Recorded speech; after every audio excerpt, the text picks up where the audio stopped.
Dowels?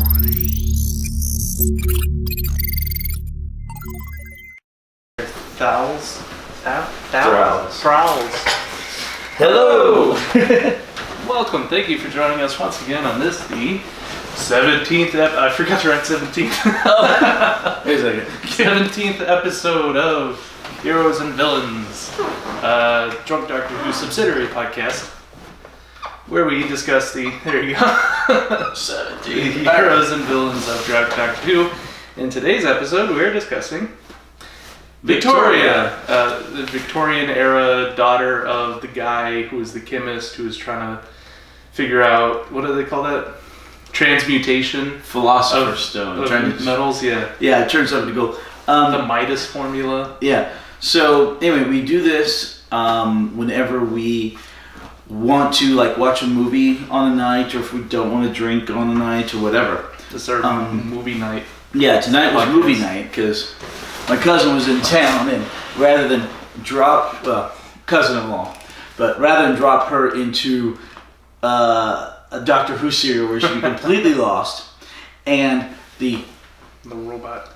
No, not the robot. What was the next one we were watching? Ark in Space. Ark in Space. Space. He was a really laughable bad guy. Instead, we saw Jews in space. You want a minor spoiler on the Ark in Space? Absolutely.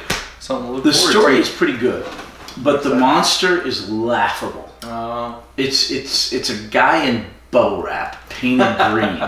When the show was filmed, bubble wrap was kind of exotic, actually. Is that the word? Is it worse than the sock-wearing Cybermen? It's kind of as laughable, but anyway. So rather than drop her into the middle of that, we decided it'd been a while since we'd done a movie night, like 2 months or so. No, did you talk about what we watched for our last movie night? That wasn't on Monday, was it? The Suicide Squad. Did we talk about this? That wasn't a Monday night movie night. No, but didn't we talk about that? That was Tuesday. Tuesday we watched Suicide Squad. Yeah, but didn't we talk about that? Did we talk about it? I guess we did. I don't remember. Anyway, yeah, I was right. So tonight instead we watched the movie History of the World Part 1. Yay! Still waiting on Part 2. But we'll talk about that in the regular show. Because the whole point of these is that you don't have to watch these.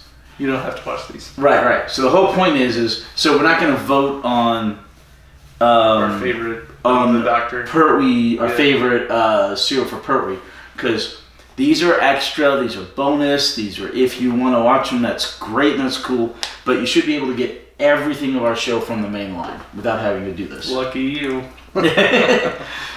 So next week, hopefully, we'll talk about Suicide Squad and History of the World Part 1, and we'll our do favorite Pertwee. Our favorite Pertwee. The Ark and the bubble wrap demon. Yeah. It's bad. I mean, the story's good. The bubble wrap thing is bad. In fact, Tom Baker is like, if you didn't think he was the Doctor in the first one, woof, he's so good in the second one. Yeah. All right. Anyway, so we're talking about Victoria. She is literally a Victorian era companion. That was pretty good in this robot episode. He was, yeah. But man, he just commanding presence, you know. Anyway, so she is from the Victorian era. She was replacing Dodo? She was basically replacing Polly. Because Ben and Polly came in as a couple.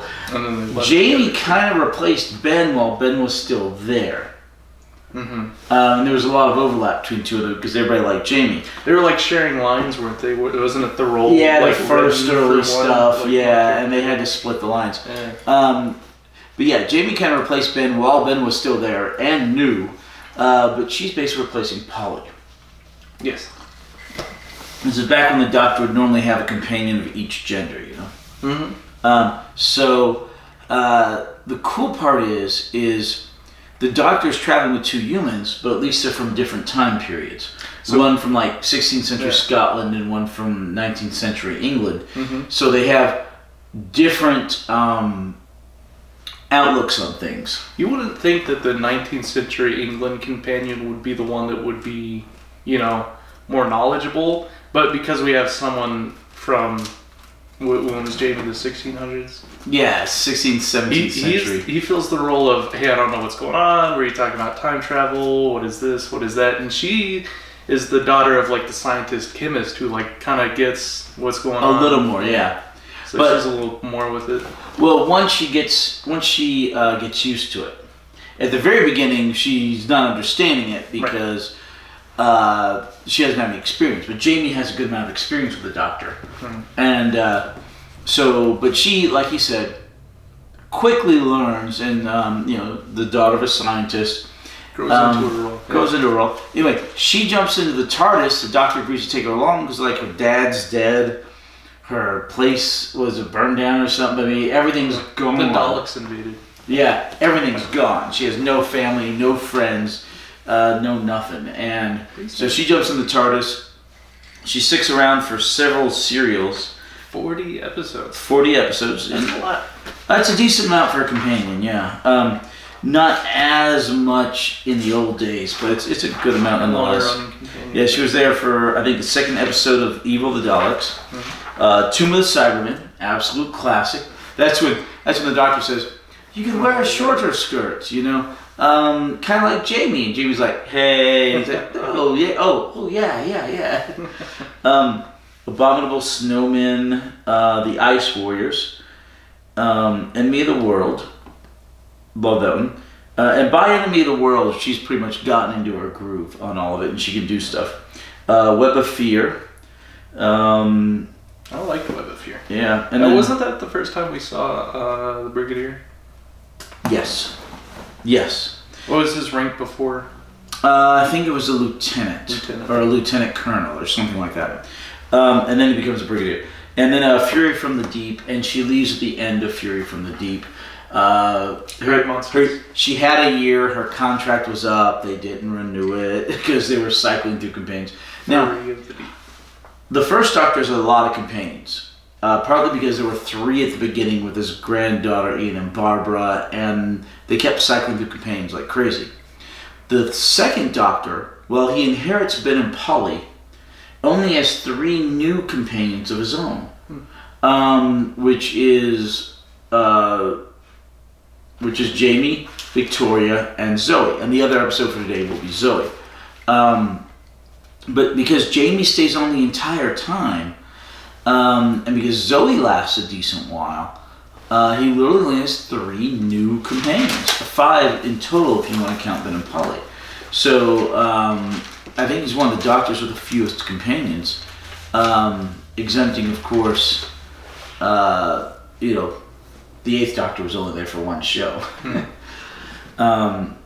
It's weird how they went ahead and counted that as a whole Doctor generation, like one of the regenerations. Even though they didn't have their own. Wait, what are you talking about? The 8th Doctor. Yeah, they were only there for 1 episode. Yeah, it was the pilot. It was supposed to be the pilot for a new series. But when it got revived later, they just went ahead and went to the 9th Doctor. Yes. They didn't decanonize the pilot episode. No. He is in there and he counts, and he is completely canonized in other places in the show. Anytime they show a sequence of the Doctors, he's there. Why do you think that is? Or why wouldn't they start up with the 8th Doctor again when they revived it? There's a lot of question about that, actually. Why didn't they continue with McGann? That's okay. Yeah, and the long answer is complicated, but the short answer is they were not sure if it was going to be a revival or a reset. Oh, okay. They want to be able to bring people in new without all the history. And they only really fully embraced all the history like in the 3rd series or so. 3rd or 4th series is when they finally said, because all the fans were wanting to make sure absolutely that it was a continuation, that it was a revival. They didn't want to reset. And finally they got enough feedback. They're like, okay, we'll acknowledge the earlier eras of the show. And then they directly noted in several places that it was a continuation. The Doctor mentioning some things of his past, and in a couple of sequences, them going through the Doctors. Most notably, the 11th Hour with the 11th Doctor, and the next Doctor with the 10th Doctor. I think a couple places before that as well. Oh, well, hold on. Actually, the first time they absolutely acknowledged all the history of the show would be when Sarah Jane Smith shows up in the new stuff in School Reunion. Oh, that's cool. Yeah, and because she's playing her same character. She's playing the same character. She's the same individual. Elizabeth Sladen was the actress, but she shows up the same character, and she's like, and he's going by John Smith. She's like, wait, I used to know somebody that went by John Smith, and then she sees the TARDIS, and she looks at him, and he goes, "Hi, Sarah Jane," and it's great, and she shows up with K9 because K9 was sent to her. Not in the main show, but in K9 and Company, the first spin-off. So it not only acknowledges the original show, it acknowledges the original spin-off. And, of course, it's setting up, helping to set up Torchwood and the Sarah Jane Adventures, the next two spin-offs. Yeah, School Reunion's a great episode. So we have a lot of spin-offs to watch. We have 1, 2, 3, 4 BBC-produced spin-offs. K9 and Company, although it was only one episode. And then we're going to watch the Loose Cannon also. Yeah. K9 and Company, although it was only the one episode. Torchwood, 4 series. Sarah Jane Adventures, 5 series. Class, 1 series. And then there is some not BBC produced, the spin-off K9. Like the Damons. Well, no. Platons. Well, yeah, a lot of that stuff is third-party single-shot deals. But there was actually a third-party spin-off called K9. Oh, I see. The Australian one, yeah. Okay. Yeah, and that one K9 flies. It's like when R2-D2 and the exactly, yeah. flying. So anyway, Victoria's a good companion. She's intelligent. She's initially bogged down in some Victorian mindset of how women should act and what they're allowed to do and things like that. And she does play the damsel in distress quite a bit. But by Enemy of the World, she really comes out of that thinking. She grows as a character, and she holds her own in a lot of stuff with Jamie. I like her character development. Yeah, it's pretty good. What are you drinking there? Red's Apple Ale. Yeah, and I'm drinking and Rumpelmans. It's peppermint schnapps, and unlike most schnapps, which is like 30 or 40 proof, barely hard liquor, this is 100 proof. That's some strong schnapps. Yeah, that's why it sells much better than the other Just schnapps. tasted like a melted peppermint. Mountain Dew Baja Flash. Yeah, Alyssa loves that stuff, but it's now... I stole one of her sodas. It's out of print now. Oh, oops. They made it for like limited time, so she snagged a decent amount of it before it left. Okay, any questions about Victoria? No. Okay. Do you think she ever went back and then figured out the Midas? No, that was a complete myth. Why would she pursue her insane father's... Which led to the... Yeah, which led to his death and led to the death and destruction of everything. But she starts out in 1800s Victorian England, and she winds up in... Man, what year was that? The future. Yeah, probably around now, 2021, in England. And so she gets to see what has happened to the world and what it's become, and all the women's lib and all that other fun stuff. You ever get to see Victoria again? No. No. I mean, just in like little flashbacky things, I think. References? When the second Doctor regenerates. In the first couple Doctors regenerating, or the first one especially, nothing much happens. Because they were figuring it out on the spot. Right. Eventually, like starting realistically with the fourth Doctor, when the fourth Doctor regenerates, you see faces flowing around his face, which were all his companions. And, he's kind of going through a mental past of that Doctor. Not of all companions, but of that Doctor. The first intentional regeneration that we see? where he like picks his own face? No, the doctor's never gotten to consciously choose his face.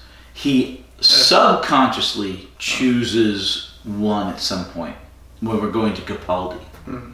And because he was previously in the show, they were trying to explain why he had the face of someone he had run into. Mm-hmm. So it's kind of an explanation, even though he wasn't the first Doctor who had been in the show. That'd be the sixth Doctor. Mm-hmm. But it's kind of an explanation, and they kind of worked it into the story. It was kind of neat. Okay. Yeah. Although the first season of his, where he's moping around "Am I a good man?" stuff, is not as good. They gotta get rid of Clara before it gets really good. Do you think somewhere out there's Hatter's childhood friend running around who turned out to be a Time Lord and now has the face of Hatter? Your face? And he regenerated and he's having his Time Lord adventures. He has Hatter's I doubt it. face. I don't know anyone would choose this face. It's like subconscious. Although, to be fair, Capaldi's not that handsome either. No, Yeah, my apologies, Capaldi. He's not on there. Good looking people. He's a very stark looking individual, Capaldi. Very distinctive. Big eyebrows. The War Doctor? No, Capaldi, the 12th Doctor. The War Doctor, John Hurt, was in the movie we watched tonight, History of the War Part 1. He played Jesus. Alright. Yes? Yes. Yes. What? Yes. Yes. What? Alright, any other questions about Victoria? I don't think so. We got a 25-minute podcast. 5 minutes of it was Victoria. Do you have a favorite cereal with Victoria? Well, that's a good question. Okay, it's been a while since we've done these, so we've forgotten the usual questions we do. At least I have. Yeah, Enemy of the World. Friggin' love Enemy of the World. How about you? I'd agree. I think she really shined in that one. Yeah. I mean, it was not only really good. There's a good cereal. There's a good Victoria cereal also. Right. It was just fantastic cereal. Oh, man. I think a lot of characters had some cool moments in that one. Yeah. I am so glad that one was found. Okay. Zoe, new podcast. What's our next villain? What's the last show? Oh, yeah. Okay, hold on. Because we have the Monk, Toymaker, Cybermen, the Great Intelligence, the Master, the Ice Warriors, Zygons, Silurians. Wait. Santarans, Weeping Hold on. Angels, Autons. Which ones have we done so far? I have no idea. Okay, hold on. Okay. The next time we get together, we're gonna do villains. Well, the next, not the next time we do the podcast. The next time we do a heroes and villains. Okay. Night. All right. So we did for villains the Daleks and the Meddling Monk. We did the Cybermen at one point. The Celestial Toymaker and the Cybermen. Toymaker. And that's it. That's it. So for this Doctor. Check. For enemies. I don't have the Daleks written down for some reason. Oh, we did the Daleks first. They're like the second serial. There we go. So Daleks, Monk, Toymaker, Cybermen is done. We still have the Great Intelligence, the Master, the Ice Warriors, Zygons, Well, a lot of those are later, but the Great Intelligence starts with this Doctor. Weeping Angels, Autons, Wotan, Trash Eggs. No, Wotan was a one-off. Although, to be fair, we did the Celestial Toymaker, which was also a one-off. Omega. He's a good one. Well, yeah, but we're still working with the second Doctor stuff. Okay, so... I'm making a list. Okay, hold on. No, for the second Doctor bad guys that we need to cover. Okay? All right. The second Doctor bad guys we never did the Caveman. That was the first. No. I'm talking real villains, not just idiots who happen to be there and want to know how to make fire. That's all villains. No. They all want to know how to make fire bigger and better. Yeah, we saw that night in History of the World Part 1, yeah. The Macra. That's a good one. Crab people. Yeah. I think I have that one written down. But write down villains for the second Doctor. Okay. Yeah, villains for the second Doctor. Because we've already done some of them with the first Doctor. But only impactful villains. Yeah, well, we got the Macra. That's a good one. Let's see. Do we have the Yetis? Do we want to do the chameleons? Chameleons? They were a lot like the Autons, kind of, weren't they? Well, yeah, but we haven't done the Autons. We haven't done the Autons. No, that's Third Doctor. Yeah. Okay. Okay. Chameleons. So, chameleons, the macro, the Great Intelligence. I have yeah. Okay. The Ice Warriors. They are very new to this Those Doctor. are written down. Salamander. I don't have him written down.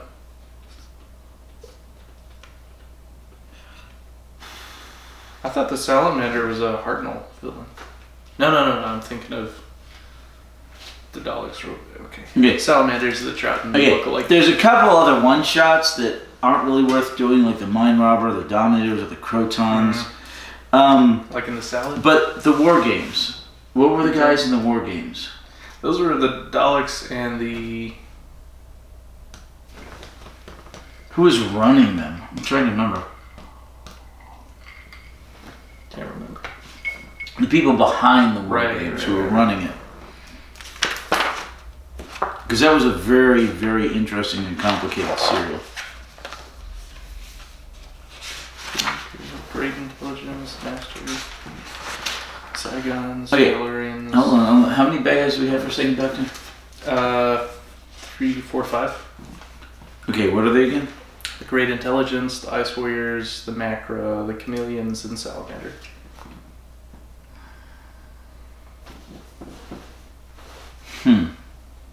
I could check the War Game notes. Yeah, check the War Game. Well, either that or we just drop one of those 5 and keep it on an even number. Yeah.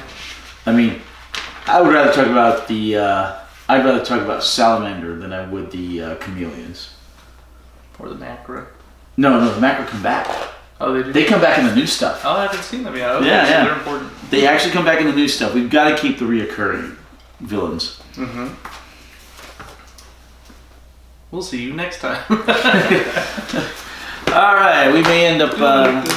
We don't have an outro or intro for the heroes and villains. No, we got that little heroes and villains intro. Oh, that's... Yeah. And I can stick the same outro on it. So yeah, we're good. All right. Bye. Alright, bye. We'll see you in 2 minutes when we erase this.